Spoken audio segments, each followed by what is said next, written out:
Como pudimos ver en el video previo, nos damos cuenta que un paciente sin mayor sintomatología poco a poco empieza a tener malestares hasta que puede caer incluso en un infarto agudo del miocardio.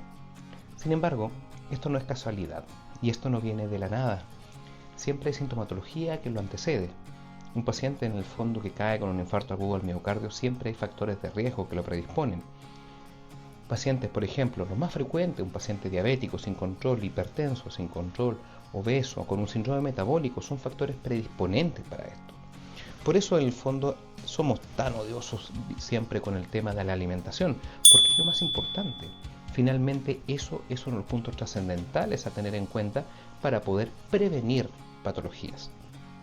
Y algunos de ustedes me dirán, ok, sí, de acuerdo, pero igual yo tenía un tío, un amigo, un padre que tuvo un infarto de la nada. Mira, lo que pasa es lo siguiente. Si no tienes relación con alguna de estas otras patologías, tenemos algunas otras enfermedades que no dan mucha sintomatología hasta el momento de los desastres. Estamos hablando, por ejemplo, de cuadros de trombofilia o enfermedades genéticas o miocardiopatías que pueden predisponer también a esto.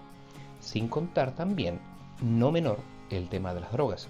Todos estos puntos nos permiten dar cuenta de que el infarto agudo del miocardio no es un accidente, no es una patología que vino de la nada, es algo que ya había factores de riesgo que le predispusieron. Entonces, cuando uno intenta manejar una hipertensión, que me digan, como muchos pacientes lamentablemente me dicen, no, pero es que yo siempre he sido hipertenso.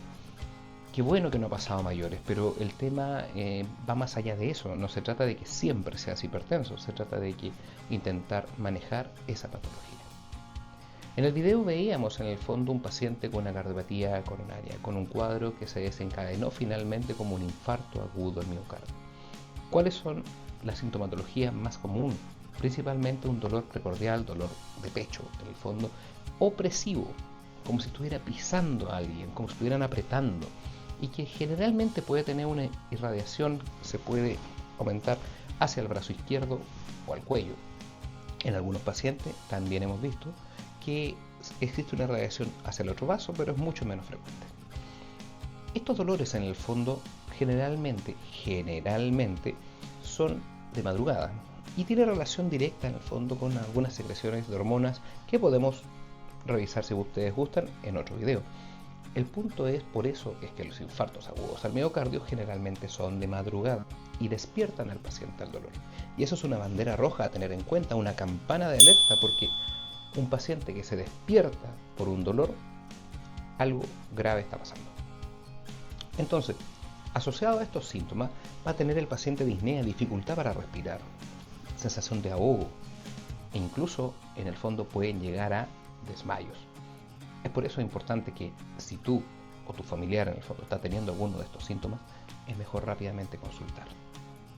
También nos vemos enfrentados a cuadros similares a los infartos agudos del miocardio, que son los cuadros anginosos, como una angina estable y angina inestable, que finalmente, en muy resumidas cuentas, es cuando el paciente presenta dolor al ejercicio, por ejemplo, algún tipo de movimiento, picar leña, entrar cosas, hacer fuerza, en general viene el apretón de pecho, pero pasa.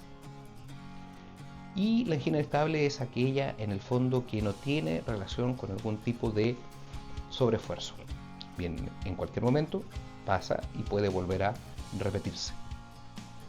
¿De qué depende una cosa y la otra? Bueno, hay que entender en el fondo primero que el infarto agudo del miocardio se relaciona con la obstrucción de una arteria del corazón. La relación que existe en las arterias del corazón es que existen 3 arterias que me permiten que le llegue sangre y nutrientes al corazón. Y estas arterias, la arteria coronaria derecha, la descendente anterior y la circunfleja, con sus respectivas ramificaciones y predominancia paciente a paciente, nos vamos a dar cuenta que generalmente eso se puede ver directamente a lo que es el electrocardiograma. Podemos ver en el fondo qué pared está comprometida del corazón y así orientarnos hacia qué va la situación. Pero cuando uno habla de un infarto, significa que parte de tu tejido del músculo murió. Entonces, no solamente estoy hablando de que cuando se tapa una arteria le llega poca sangre al corazón. No, hay que entender que un río está totalmente ocluido, no le está llegando sangre al resto.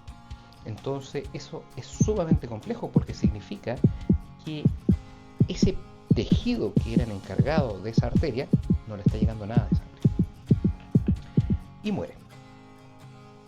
Ahora, tenemos pacientes que lamentablemente esta cardiopatía coronaria habla de que las arterias están más tapadas y a veces no solamente se relaciona con una tapada, a veces hay dos tapadas y a veces incluso las tres. Cuando ya están todas las arterias tapadas, las tres, nos vemos enfrentados a la situación que hay que intentar, como una cañería, bypassear la parte tapada, y eso se utiliza el bypass coronario. Eso es una cirugía grande donde se abre el pecho para poder llegar al corazón y hacer injertos de arteria que saltan el lugar que está tapado, en muy resumidas cuentas.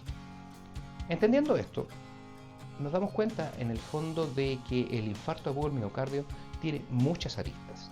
También va a depender de cómo llegue el paciente a urgencia. Y ahí tenemos algunas clasificaciones también para poder ayudarnos a distinguir qué tan grave está siendo el cuadro. Sin entrar mayormente a ese ámbito en el fondo que es más técnico, pero el concepto en el fondo va más allá. Y ustedes me dirán, ya, pero entonces ¿y la angina? La angina es como que ya casi se está tapando, muy vulgarmente hablando, pero significa en el fondo que ya está de alto riesgo la posibilidad que ya llegues a un infarto. Es por eso en el fondo que estos pacientes también hay que hacerle estudios. No todos los estudios significan coronariografía, sino que también puede ser una angiografía coronaria, un test de esfuerzo, para ir evaluando en el fondo la situación actual, dado algunas circunstancias. El punto es, ¿qué estás haciendo para cuidarte? ¿Estás alimentándote bien? ¿Estás dejando factores de riesgo? Porque todo esto en el fondo también es súper importante. Hay otros casos también que no se producen porque se tapen las arterias, sino que literalmente la manguera, que son las arterias por así decirlo, genera obstrucción, vasoconstricción. Literalmente se aprietan y no deja que la sangre pase. Y estos casos en el fondo tienen algún tipo de relación generalmente con algunas drogas y en pacientes jóvenes. Es por eso que siempre en pacientes jóvenes hacemos estas preguntas, para poder ver si existe alguna relación justamente con este tema. En pacientes jóvenes que se tape alguna arteria por ateromatosis, que esté lleno de grasa, que esté lleno de calcificaciones, es muy raro. Entonces por eso tenemos que ver en la obligación de poder descartar este gran punto. Bueno, esto lo vamos a dejar hasta aquí. Lo importante aquí es que aprendas los síntomas y antes de los síntomas, los factores que te predispusieron. Así que cuídate. Nos vamos a ver en un próximo video aquí en tu canal, Dr. Seme. Soy Alexis Vidal, médico internista, y vamos a seguir conversando. Nos vemos pronto.